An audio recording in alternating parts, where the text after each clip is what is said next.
అన్నా నేను దేవుడి సేవ చేస్తున్నా కదా, నేను పరిచయం చేస్తున్నా కదా, నేను ప్రార్థన పరంగా చెప్పేసి భార్య పిల్లల్ని నిర్లక్ష్యం చేస్తాను అంటే అటువైపు వంగిపోతారు, దేవుని వైపు వంగుతున్నారు. లోకాన్ని స్థితిగతిలో నీకు ఇవ్వండి యొక్క ఈ జీవితాన్ని పక్కకు పెట్టి అటువైపు వంగిపోయాడు. దేవుడు దాన్ని ఇష్టపడడు. బాగా గమనించారు. నీ క్రైస్తవ జీవితం ఒక తక్కడ అయితే, తరాజు అయితే, నీకు దేవుడు ఒక దాంట్లో బాధ్యత ఇచ్చినాడు, ఇంకో దాంట్లో యోగ్యత ఇచ్చినాడు.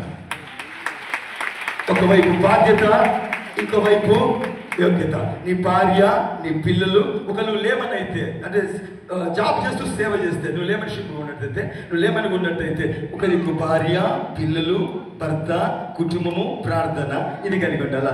ఇంకోవైపు దేవుని కూడా అలాగే కలిగి, చెప్పండి, నీ భార్యను, నీ పిల్లల్ని సంరక్షించుకుంటూ, నీ కుటుంబాన్ని కాపాడుకుంటూ, ఉద్యోగ సాక్షాన్ని కలిగి సరిగా ఉండాలి. దానికి సైమల్టేనియస్గా అలాగే నీవు నీ దేవుని, నీ ప్రార్థన, సంఘ కార్యక్రమాలు, సంఘ పరిస్థితులు, నీ ప్రార్థన కాలాన్ని కలిగి ఉండాలి. నేను సేవ చేస్తాను, నీ తెలవదానే పొద్దున్న పని చెప్తాను పో. మనకు ఆయన వచ్చి నా దగ్గరికి, ఇద్దరు భార్య భర్తలు వచ్చారు కౌన్సిలింగ్కి. ఆయన ఆటో డ్రైవర్. గొడవ ఏంటంటే, ఆయన ఏంటంటే దేవుడి సేవ పిలుపుంది, నాకు ఆయన ప్రవక్త చెప్పినాడు, నేను సేవ చేస్తున్నా, నువ్వు నన్ను పని చెప్పాలి. ఇట్లా కూరగాయలు కొడతాడు, ఒంటి పెడితే మొత్తం పుష్టిగా తింటాడు. ఒంటి పెడితే పుష్టిగా ఆమె చెప్తున్న మాట. ఆ భార్య చెప్తుంది, అన్న నయ్య పైసలు ఇవ్వడు, అన్న ఆటో నడుపుతాడు, సేవలు పోతాడు, ₹1 ఇంట్లోకి ఇవ్వడు. నేనే మిషన్ కొట్టుకుంటూ ఆ డబ్బు కూడా పెట్టి పిల్లల ఫీజులు కట్టాలా, ఇంట్లో ఒక రేషన్ తేవాలా, ఇదేం సేవ నా దేవుడు చెప్పాడా? నో, దేవుడు చెప్పాలా? You have to balance your life. నీ జీవితాన్ని నువ్వు సమతులంగా చేయాలా. నువ్వు సేవ చేస్తున్నావా, ప్రార్థిస్తున్నావా? చాలా మంది భర్తలు పొద్దున్న కమిషన్, చాలా మంది ప్రార్థనలు ఏం చేస్తారంటే, ప్రవీణ్ చెప్పండి ప్రార్థన చేయమని, నన్ను మంత్రం చేయొద్దు, మధ్యలో ప్రార్థన చేయమని చెప్పండి, ఈ రోజు వచ్చి నేను 3 గంటలు ప్రార్థిస్తానని చెప్పేసి కూరగాయలు తెచ్చే టైంలోనే మోకరించకు. కూరగాయలు స్కూల్లో తెచ్చే టైంలోనే బైబిల్ పట్టుకోకు. హల్లెలూయా. Balance your Christianity.